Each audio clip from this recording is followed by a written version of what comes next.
ఎలా ఉన్నారండి? ఇండియన్ డైరీకి స్వాగతం.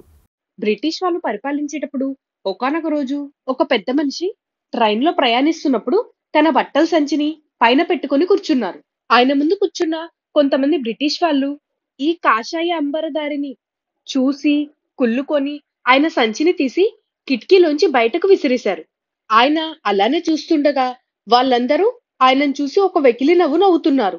అప్పుడాయన పైకి లేసి ఆ బ్రిటిష్ వాళ్ళ సూట్‌కేసులను తీసి ట్రైన్‌లో నుంచి బయటకి గిరాటా వేశారు. వెంటనే బ్రిటిష్ వాళ్ళొచ్చి, "అది నా బ్యాగ్. దానిని ఎందుకు ఇసిరేస్తున్నావు?" అని అడగగా, "నా సంచిని తీసుకురాటానికి మీ సూట్‌కేస్ వెళ్ళింది" అని బదులిచ్చారు. అప్పుడా తెల్లతోలువాడు గొడవకి రాగా, ఆయన చొక్కాను పైకెత్తి కండను చూపించారు.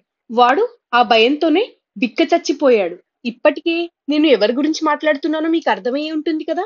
ఆయనే ఎల్లప్పుడూ మన దేశ హితాన్ని కోరుకునే స్వామి వివేకానంద. ఇలాంటి గొప్ప వ్యక్తికి నమస్కారములు. ఇలాంటి ఎంతో గొప్ప మహోన్నతమైన వ్యక్తుల గురించి ప్రతి ఫ్రైడే మన ఛానల్లో ఒక వీడియో పోస్ట్ చేస్తాను. కాబట్టి ప్రతి ఒక్కరూ లైక్ చేయండి, సబ్స్క్రైబ్ చేయండి. అలానే మీరు ఇంకా ఎవరి గురించైనా తెలుసుకోవాలనుకుంటే తప్పకుండా కామెంట్ చేయండి. Thank you for watching.